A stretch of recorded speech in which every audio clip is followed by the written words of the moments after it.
Oke, setelah kita mengetahui bahwa di fisika itu ada besaran pokok, kemudian ada besaran turunan, ternyata besaran itu bisa dikelompokkan juga menjadi dua hal besar ya.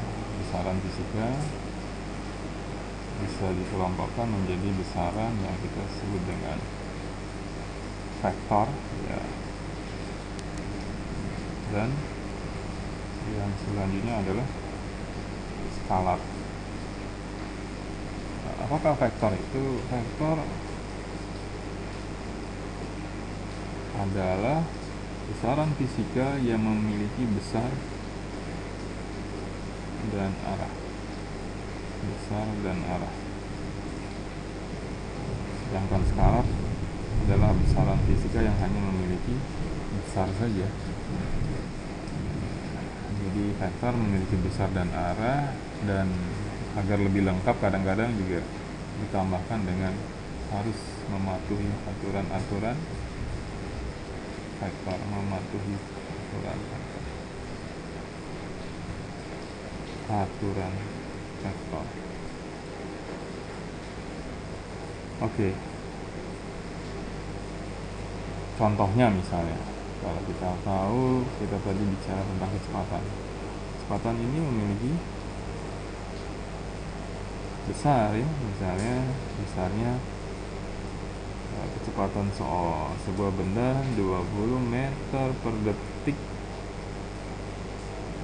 ke kanan. Jadi di samping memiliki besar, dia juga memiliki arah. Jadi ini adalah besar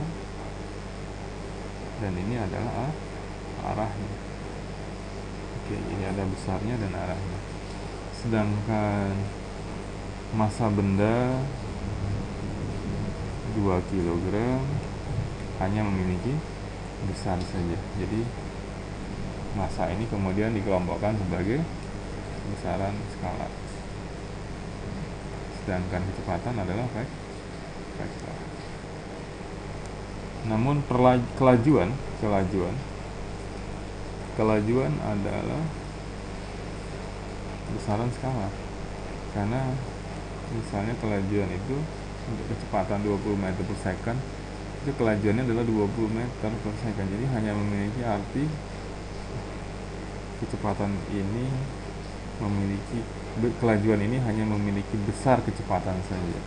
Jadi besarnya saja. Maka ini kelajuan disebut besaran skalar. Nah, jadi banyak hal-hal dalam fisika yang nanti kita pelajari terdiri dari dua hal utama ini atau dua besaran ini, yaitu vektor dan skalar. Oke, baik, kita langsung ke vektor dulu ya. Vektor itu biasanya kita simbolkan dengan huruf besar, kemudian diberi tanda panah, vektor A misalnya ya.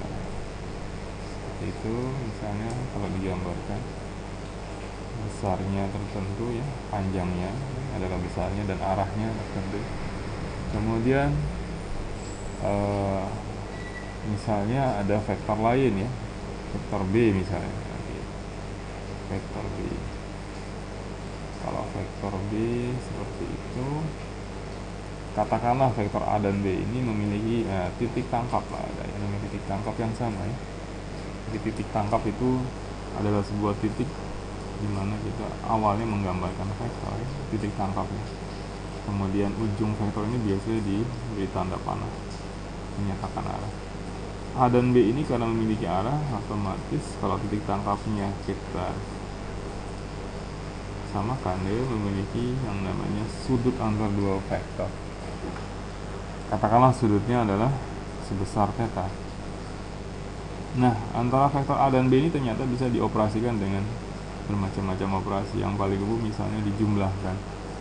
Jadi kalau menulis jumlah vektor A dan B, ini pun metode untuk menyelesaikan jumlah antara A dan B atau vektor A dan B ada berbagai macam cara. Ya, yang pertama Yang lebih mudah adalah dengan yang kita sebut metode jajaran ginjang. Metode jajaran ginjang ini adalah hanya menggambar ulang vektor A atau vektor B di ujung vektor yang lainnya tanpa merubah besar dan arah. Jadi seolah-olah kita memindahkan, kita pindahkan vektor A ini, kita pindahkan ke ujung vektor yang mau kita jumlahkan tanpa merubah besar dan arah. Oke, jadi gambar kasarnya seolah-olah seperti ini. Atau kita boleh juga memindahkan vektor B ke ujung vektor A sehingga nanti didapat sebuah bangun yang berbentuk jajaran ginjang. Maka metode ini terkenal dengan istilah metode jajaran ginjang. Sehingga resultan, resultan itu apa? Resultan adalah jumlah dari dua atau lebih vektor ya yang menghasilkan resultan. Jadi jumlah resultan itu yang menghasilkan resultan vektor, dimana resultan vektor ini harus berbentuk vektor juga. Jadi vektor dijumlah dengan vektor, hasilnya adalah vektor, jadi harus ditandai dengan tanda panah juga. Nah, kalau kita tidak puas dengan metode jajaran ginjang karena mungkin hanya bisa dilihat saja hasilnya, ada metode lainnya, kita sebut metode analitik. Metode analitik ini bisa menghitung sampai detail berapa sebenarnya hasil penjumlahan vektor A dan B. Oke, misalnya saja kita katakan vektor A itu adalah dalam satuan 4 satuan vektor, B nya misalnya 6 satuan vektor, maka menurut metode analitik, jadi misalnya vektor A dikuadratkan tambah dengan vektor B yang besarnya 6 dikuadratkan tambah dengan 2 kali besar vektor A dikali vektor B ya, kemudian dikali sudut kosinus di antara kedua vektor itu, katakanlah misalnya data antara keduanya 30 derajat. Oke, jadi dengan metode ini kita bisa dapat angka yang lebih mudah dihitung nanti ya. Kalau dalam kasus ini kita sudah dapat gitu ya berapa nanti besarnya, bisa saja dengan menggunakan ya kosinus 30 nya dicari dulu. Nah, nanti besarnya hasil dari perhitungan ini adalah menyatakan panjang dari vektor resultan ya, panjangnya. Lalu bagaimana cara mencari arah dari vektor resultan ini terhadap, katakanlah yang paling mudah, terhadap vektor yang mendatar, dalam hal ini misalnya vektor B atau sumbu mendatar kita sebut itu. Ternyata caranya adalah dengan membuat atau yang kita sebut metode selanjutnya, yaitu proyeksi ortogonal. Proyeksi ortogonal.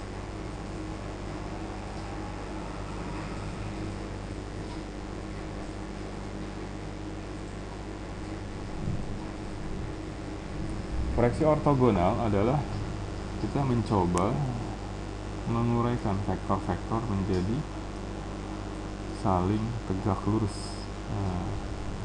Dalam hal ini vektor-vektor yang tadi posisinya tidak tegak lurus menjadi tegak lurus. Misalnya di sini ada vektor A yang belum saling tegak lurus, sementara vektor B kita anggap sudah sejajar dengan sumbu mendatar yang kita biasanya simbolkan dengan sumbu X. Sementara sumbu vertikalnya dalam hal ini kita simbolkan dengan sumbu Y. Berarti yang kita uraikan dalam hal ini adalah vektor A nya. Pertama kita proyeksikan, kita cerminkan, bahasa lain dari proyeksi itu adalah mencerminkan vektor A yang jumlahnya atau panjangnya sekian terhadap sumbu X yang mendatar, itu ternyata besarnya adalah panjang vektor A dikali kosinus sudut theta. Oke, kenapa bisa pakai cos? Dan nanti ternyata kalau pada sumbu Y nya ya panjangnya ini besarnya adalah A sinus theta. Kenapa harus pakai sinus? Oke, penjelasannya adalah sebagai berikut. Jadi kita kembali ke pelajaran tentang trigonometri ya, dimana kalau kita punya segitiga ya yang kita wakili dengan A, B, C, segitiganya harus siku-siku ya. Jadi kita paksakan vektor A yang panjangnya C ini ya, panjangnya C dan memiliki alas B serta sisi tegaknya A, itu berarti kalau sudutnya adalah theta, nilai sinus theta adalah sisi di depan, perbandingan sisi di depan dibagi sisi miringnya C. Berarti kalau kita mau mencari sisi A nya panjangnya berapa, tinggal kita silang antara C dikali dengan sinus theta. Oke, dari sinilah makanya kita dapat, jadi sisi A dalam hal ini adalah sisi di depan sudut ya, sama dengan segitiga ini, itu besarnya adalah A sin theta, di mana A ini adalah panjang sisi miringnya, dalam hal ini adalah C ya. Jadi kita gantikan nanti A menjadi C sin theta, di mana C nya adalah A. Demikian juga untuk B. B ini didapat dari ketika menghitung kosinus theta, itu adalah perbandingan antara sisi alas dari segitiga ini dibagi dengan C sisi miringnya, dimana kita nanti dapat untuk mencari sisi samping atau alasnya adalah C dikali kosinus theta. Dengan demikian maka nanti kita dapat, kalau tadi kita umpamakan A nya adalah berapa? 4 satuan vektor dan B nya adalah sama dengan 6 satuan vektor, jadi kita bisa gantikan untuk jumlah vektor. Nah, ini yang arahnya pada sumbu, resultan vektor pada arah sumbu mendatar X, itu adalah yang ke kanan. Di sini ada A cos theta, mana tadi tetanya kita sudah dapat atau kita umpamakan 30 derajat, dimana A nya adalah 4 gitu ya, kosinus 30 derajat ditambah, kenapa ditambah, karena kita lihat B ya, yang besarnya 6 ini sudah sejajar dengan sumbu mendatarnya, jadi tambahkan saja.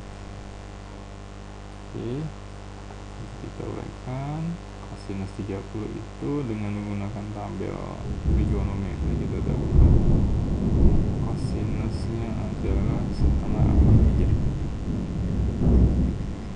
ya gitu ya. Jadi kita dapat 2 akar 3 plus 6. Nah, kemudian pada resultan sumbunya yang partikelnya hanya ada satu, yaitu A nya tadi 4 ya, kemudian sinus 30 derajat. Karena nggak ada pasangannya ya tambah 0 saja, langsung kita jumlahkan, dimana sin 30 adalah setengah, sehingga kita dapat 2 satuan vektor. Nah, dengan demikian nanti kita bisa menentukan dalam hal ini arah ya tadi ya, arah dari vektor yang kita mau cari. Arahnya berarti kita gunakan tangan dalam hal ini ya, tangan theta. Tangan theta adalah tangan sudut alfa, katakan, karena kita bedakan saja dengan sudut alfa adalah resultan pada arah sumbu dibagi resultan pada arah sumbu X. Karena tadi pada arah sumbu Y nya adalah 2 Newton atau 2 satuan vektor, dibagi pada arah sumbu Y nya tadi adalah 2 akar 3 ditambah Jadi dengan menggunakan kalkulator atau tabel matematik kita dapat nanti angkanya. Jadi kalau sudah dapat angkanya, maka alfa itu bisa digunakan, kita percaya dengan menggunakan kalkulator juga, dengan menggunakan fungsi inverse dari kanan. Katakanlah ini dapatnya D gitu ya, jadi dari tangan D. Jadi kita dapat nilai sudut tertentu sekian tadi. Jadi ini adalah metode untuk mencari bagaimana resultan vektor R yang tadi kita dapat memiliki arah tertentu terhadap sumbu mendatar yang besarnya sudutnya alfa. Jadi sudah lengkap ya, karena sudah punya besar R nya tadi ada, dan kita sudah dapat berapa sudut alfanya. Jadi R ini adalah suatu besaran vektor.